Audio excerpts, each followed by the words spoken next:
Bismillahirrahmanirrahim. Assalamualaikum warahmatullahi wabarakatuh. Bertemu lagi dalam kelas Pendidikan Kesihatan tahun 4 bersama dengan Cikgu Azifah. Pada minggu ini, kita akan mempelajari unit 12, Pemakanan Sihat dengan tajuk Piramid Makanan. Objektif pembelajaran, pada akhir pengajaran dan pembelajaran ini, kamu semua akan dapat melabel 4 aras kumpulan makanan di dalam piramid makanan Malaysia. Kedua, kamu dapat memahami 4 fungsi aras kumpulan makanan dengan betul. Kriteria kejayaan, kamu dapat menjawab kuis aras kumpulan makanan. Kedua, kamu dapat melengkapkan peterdakap fungsi aras kumpulan makanan. Ketiga, kamu dapat menyediakan makanan yang sihat dan seimbang. Sekarang, cuba murid-murid lihat gambar ini. Apakah yang dapat diperhatikan? Ya, perbezaan di antara dua gambar ini adalah terdapat seorang lelaki yang agak berisi mengalami obesiti.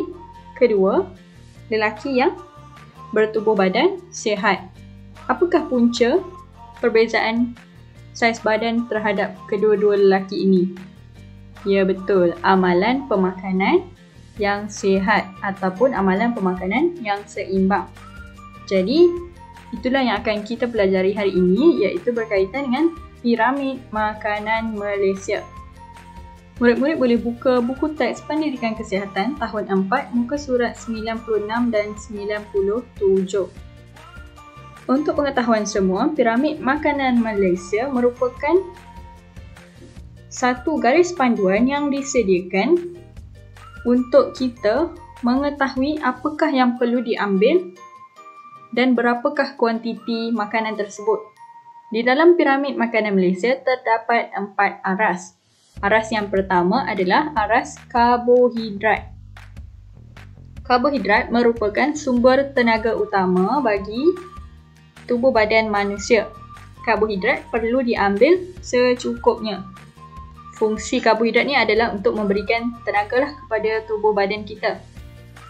Contoh-contoh makanan yang mengandungi karbohidrat adalah nasi, roti, jagung, keledek, kentang, oat, barley, thosai, capati, mi dan juga biskut.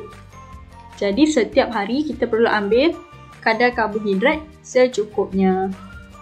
Aras yang kedua adalah aras vitamin dan mineral. Vitamin dan mineral merupakan sumber serat, vitamin dan mineral dalam badan. Ia perlu diambil pada kadar yang banyak. Fungsi vitamin dan mineral adalah untuk membantu penghadaman, memastikan perjalanan fungsi organ sempurna dan juga meningkatkan ketahanan badan, meningkatkan imun di badan lah. Seperti yang kita tahu, makanan seperti buah betik, itu semua adalah makanan yang mengandungi serat dan akan membantu sistem penghadapan kita. Mengelakkan sembelit, mengelakkan sakit perut. Jadi kita perlu ambil vitamin dan juga mineral dalam kadar yang banyak. Aras ketiga adalah protein. Protein merupakan sumber protein dan perlu diambil dalam kuantiti yang sederhana, tak begitu banyak dan tak terlalu sedikit. Protein akan membantu dalam proses tumbesaran seseorang. Jadi, untuk seseorang yang nak bina badan ataupun yang sedang kanak-kanak yang sedang membesar, baguslah ambil protein secukupnya. Antara contoh makanan yang mengandungi protein adalah ikan, daging, susu, keju. Dan lebih baik protein yang diambil ni adalah daripada daging putih. Contoh-contohnya ayam, ikan, ya, kurangkan daging merah. Seterusnya, aras yang terakhir, aras yang keempat adalah lemak, minyak, gula dan juga garam. Kesemua ini merupakan sumber tenaga dan juga nutrien dalam badan kita. Ia perlu diambil dalam kuantiti yang sedikit.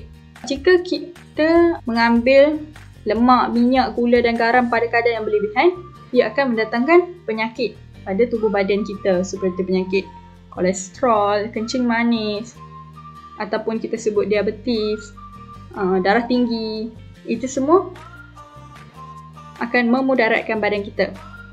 Jadi, lemak, minyak, gula dan juga garam ni akan membekalkan tenaga dalam badan kita dan juga berfungsi sebagai penebat haba. Ya. Antara contoh makanannya adalah semestinya garam, gula dan juga minyak masak lah. Tapi perlu diingat bahawa bahan ini perlu digunakan dalam kuantiti yang sedikit. Tak boleh berlebihan ya, kerana dikhawatiri akan memudaratkan badan kita. Okey, itu adalah 4 aras di dalam piramid makanan Malaysia. Aras yang pertama, karbohidrat. Aras kedua, vitamin dan mineral. Aras ketiga, protein. Dan aras keempat adalah lemak, minyak, gula dan garam. Seterusnya, tahukah anda tentang pinggan sihat Malaysia? Siapa pernah dengar tentang pinggan sihat Malaysia? Jom kita lihat sama-sama. Pinggan sihat Malaysia adalah yang diwujudkan oleh Kementerian Kesihatan Malaysia untuk menggalakkan rakyat Malaysia makan makanan yang seimbang, yang sihat. Jadi kita amalkan suku-suku separuh di dalam pinggan kita. Suku yang pertama kita isikan dengan protein, sumber protein seperti ikan, daging, ayam. Manakala suku pinggan yang kedua kita isikan dengan sumber karbohidrat. Tak kisahlah nak nasi, mi, roti, bijirin ataupun ubi. Manakala separuh lagi bahagian pinggan tu kita isikan dengan buah-buahan dan juga sayur-sayuran. Itulah pinggan sihat Malaysia, suku-suku separuh, di mana kita perlu mengambil kuantiti makanan yang sihat, yang seimbang berdasarkan piramid makanan Malaysia kita tadi. Okey, kita boleh lihat di sebelah kanan adalah contoh menu makanan sihat. Kita ada nasi, suku pinggan, kemudian ada ayam bakar, suku pinggan dan juga sayur di bahagian separuh pinggan lagi. Itu sahaja untuk hari ini. Cikgu harap murid-murid dapat siapkan tugasan yang diberi. Sekian, terima kasih. Assalamualaikum warahmatullahi wabarakatuh.